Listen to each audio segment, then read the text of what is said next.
Hello and welcome to today's SAT class. In class today, we'll treat modifier placement. Now, I will assume that anyone who is taking the SAT test already knows what a modifier is. However, for the sake of due diligence, let's define it. A modifier, in the simplest way possible in terms of definition, is a word or phrase or even clause that gives extra information about a noun or verb. I'll say that again. It is a word or phrase or clause that gives us extra information about a noun or verb.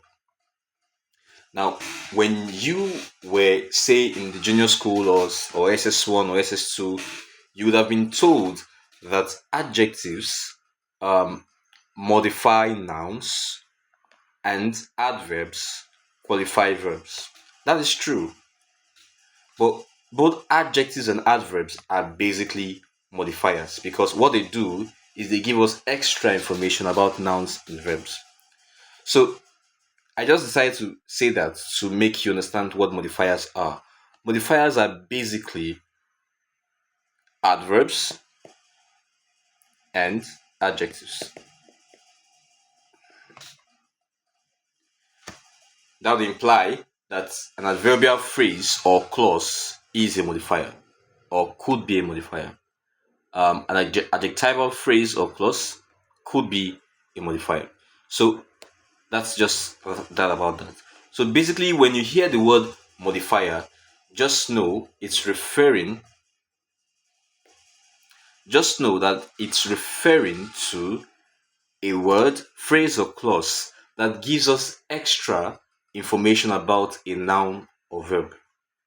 Now, there is a common before we talk about the placement of modifiers. Let's take a look at some examples. We have word modifiers. Sorry, ignore the hyphen here. That's a typographical error. There are modifiers that are words, just like we said, they could be words, phrases, or clause. So you could have the angry customer shouted at the manager. The angry customer shouted at the manager. Now, basically, the modifier here is angry because it's giving us more information about the customer. It's giving us more information about the customer, and obviously, it's an adjective. So, the angry customer shouted at the manager. The same here, we have quickly acting as a modifier. Quickly is describing how she ran. It's telling us how she ran. It's giving us more information about how she ran. For instance, if I say, how did she run? You would say, quickly. So, quickly is a modifier. Look at an example of a modifier, a phrase functioning as a modifier. Here it says, covered in snow, the mountain looked majestic. Covered in snow, the mountain looked majestic. So, the mountain is the subject, the verb is looked, and majestic is how the mountain looked. So, in other words, it's an adjective.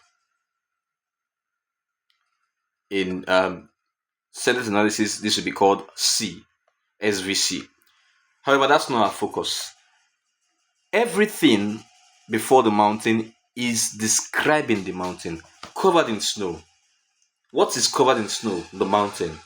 So here, it's a phrase functioning as a modifier.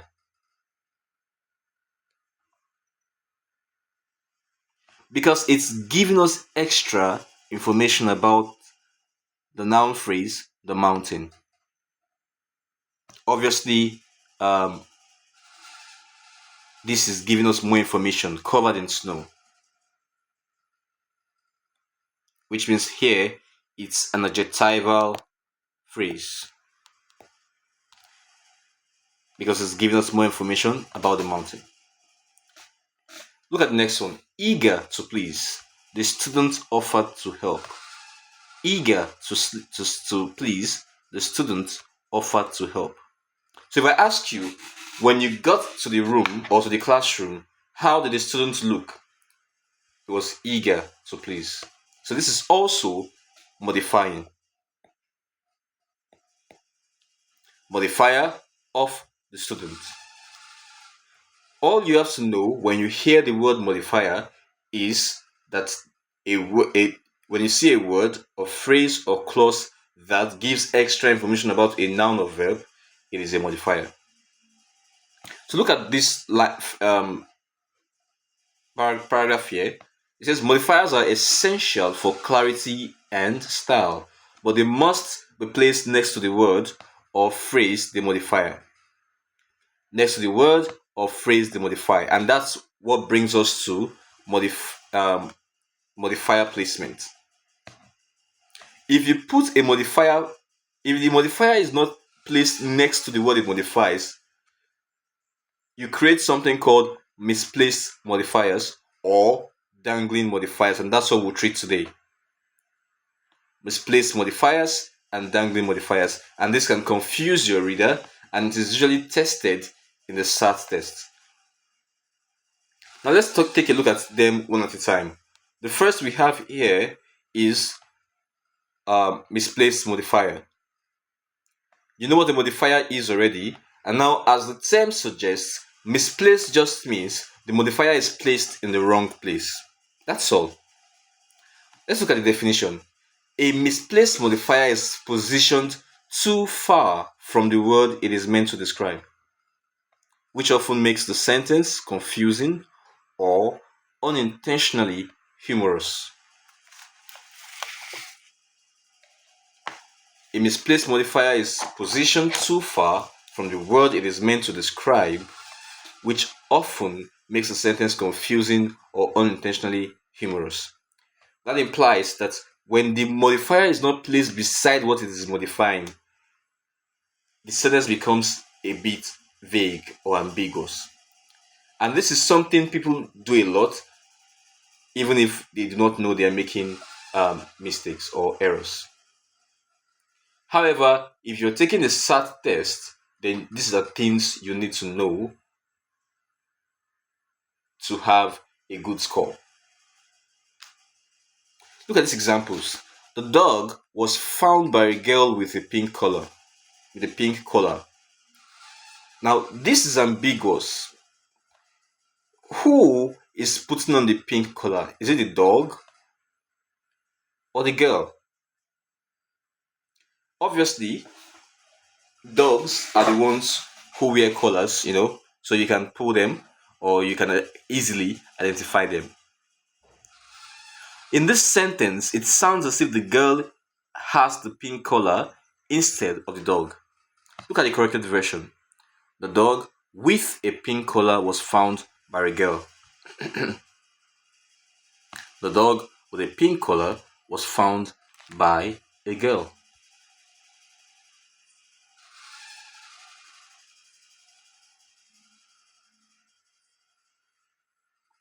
Look at this next one.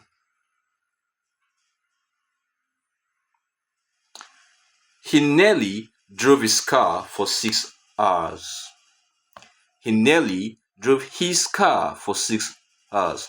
Now, the position of nearly next to drove makes it seem as if he did not drive his car.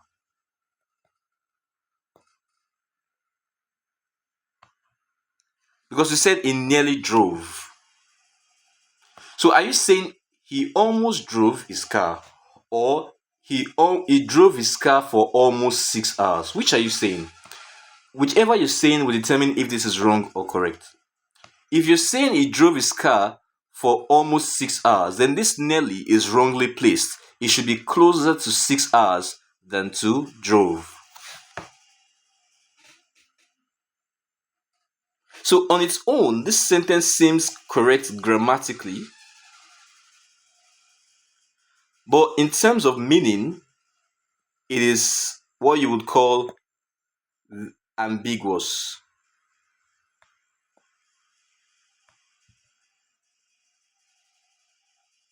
Now look at the correct version.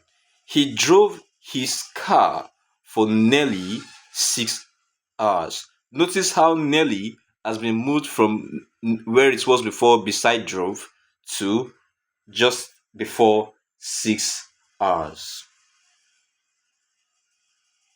So in this case, you see modifying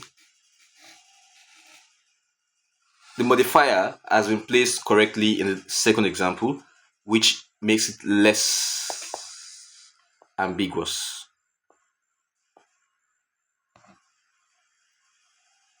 Alright, let's take a look at another example for misplaced modifier. We see here, she served sandwiches to the children on paper plates. This sentence structure looks correct in terms of grammar.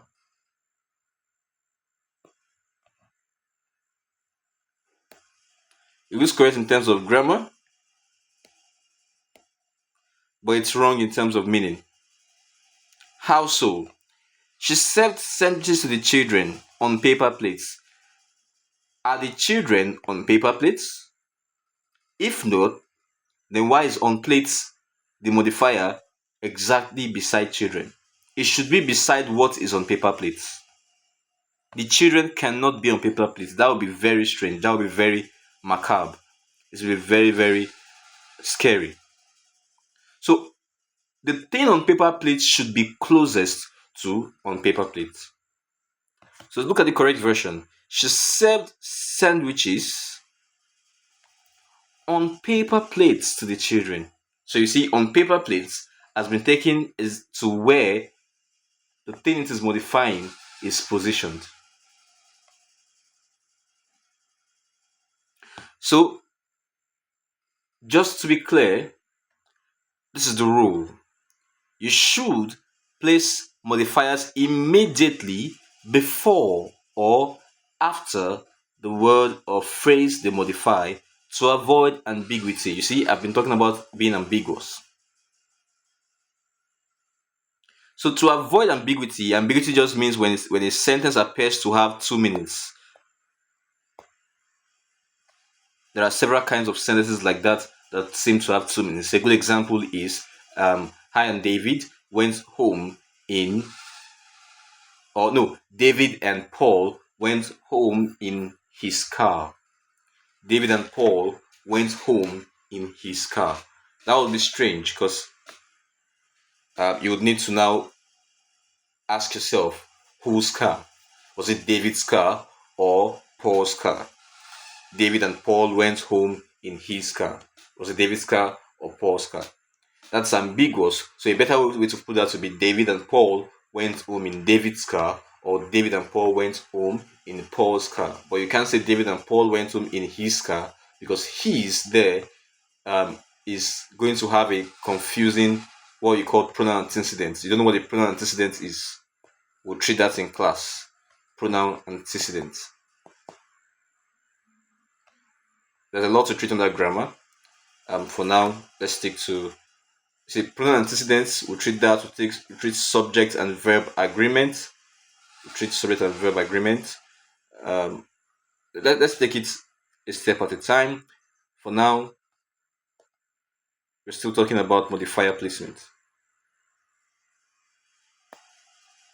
So the rule is modifiers place them immediately before or after the word or phrase they modify to avoid ambiguity.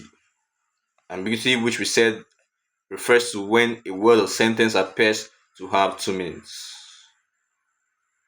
Okay, let's go on. The next type of error that people make with modifiers is what you call the dangling modifier. Dangling modifier. A dangling modifier occurs when the modifying phrase is present, that is, the modifier is there, but the noun or pronoun that it is supposed to be modifying is missing. Imagine having a modifier, but there is nothing it is modifying. Then that becomes a dangling modifier, because it is dangling because it has nothing it is modifying. So that's basically the meaning of a dangling modifier. When the modifier is there, but what it is modifying is missing. It's like, I like to use this example. It's like having a cap floating without a head. That's a dangling cap in context. So this often happens when a sentence begins with a descriptive phrase, but the subject that follows it is not what the phrase is meant to describe. You have a descriptive phrase, but what follows is not what's supposed to describe. In fact, what it's supposed to describe is missing. Look at these examples. The first one, walking down the street, the flowers were blooming. Walking down the street, the flowers were blooming. Who was walking down the street? Is it the flowers? If it's not the flowers, then firstly, walking down the street, which is the modifier, should not be exactly before the flowers. Secondly, we can't find who or what is walking down the street. Look at what it says here. There is no clear subject performing the action of walking. The sentence seems to imply that the flowers are walking, and obviously that's not possible unless you're using a literary device called personification. Corrected version. Walking down the street. Walking down the street, I saw the flowers blooming. You see, now we have we now know who is walking down the street. All we did was insert a subject and a verb to make the sentence make sense. Walking down the street, I. Who was walking down the street? I. Make sense? It should make sense. Walking down the street, I. So we now know who was walking down the street. So you didn't want to have a modifier existing in the sentence without knowing the exact word, that is noun or verb, that it is modifying. Look at another one. After reading the book, the movie seemed disappointing. After reading the book is a modifier, an adverbial of time. Right? After reading the book,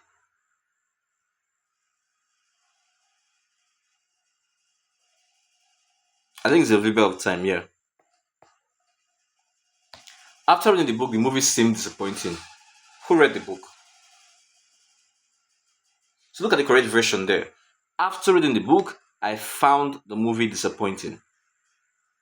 Now there is what it's modifying.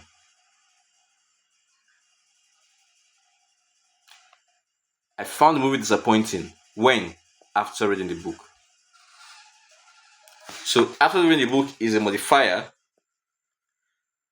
right? Who read the book? I. Obviously, it doesn't have to always be I. It could be he, it could be she, it could be they.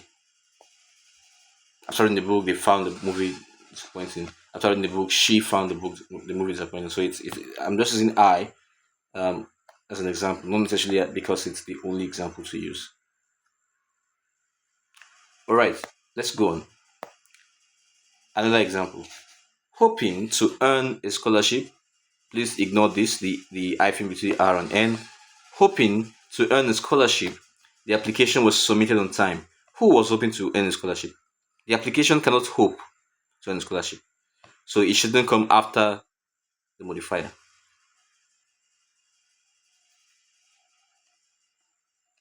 The application did not submit itself, and it was not the one hoping to earn a scholarship. So the correct version would be hoping to earn a scholarship. She submitted the application on time. Hoping to earn a scholarship. Who was hoping? She was. Who submitted the application? She did.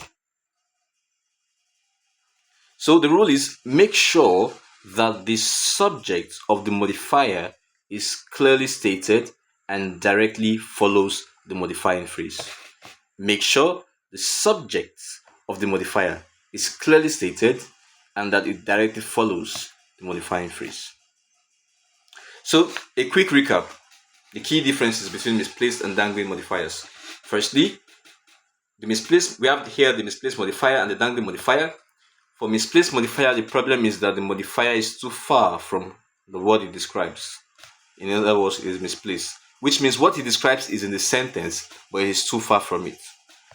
On the other hand, the dangling modifier lacks a clear subject, that is, the subject is missing. And these are examples. For the misplaced modifier, we see he served soup to the children in bowls. The children cannot be in bowls. For the dangling modifier, while jogging, a snake scared me. Are you saying the snake was jogging? If not, then the subject is missing. So look at the corrected version. He served soup in bowls to the children, not children in bowls. He served soups in bowls. He served soup in bowls to the children. Now look at the corrected version of this one. While jogging, I was scared by a snake. I is what was missing. While jogging, I was scared by a snake. So look at these strategies for the SAT test. When you see a descriptive phrase at the beginning of a sentence, ask yourself who or what is performing the action in that phrase. Make sure it matches the subject that follows. Then read the sentence carefully and identify whether the modifier is directly next to the word it is intended to describe. Lastly, if a sentence seems confusing or unintentionally funny or awkward, check for misplaced or dangling modifiers. Let's do some practice and then you have questions to answer. Practice question. Covered in the mud, Mark washed the car. Was Mark covered in the mud? If not, then the modifier is wrongly placed. So it should be Mark washed the car that was covered in the mud. So this is now closer to what it's modifying, which is car. It was the car that was covered in the mud. So this covered in the mud is wrongly placed, even if it sounds correct. It is the car that was covered in the mud, so it's now beside car. Look at this. To improve his score, the test was retaken. Who retook the test? Because to improve his score is just a modifier. So we need to know who took the test. So to improve his score, he retook the test. We now have, so this is a case of a dangling modifier. This is the case of a dangling modifier. And this is the case of a misplaced modifier. Now, this is for you to answer. I'll scroll through so you can pause and pick the correct ones. The instruction says choose the sentence that is clear and correctly written. Number one, like I said, you can always pause to pick your answers. Then you send me, you type it in the you type it to me, send it to me, and I'll always I could give you the answers. So for part B, you have to rewrite the sentences to correct the modifier error. So if it's a misplaced modifier, you correct it. If it's a dangling modifier, you correct it. All right. So on that note, we've come to the end of this topic.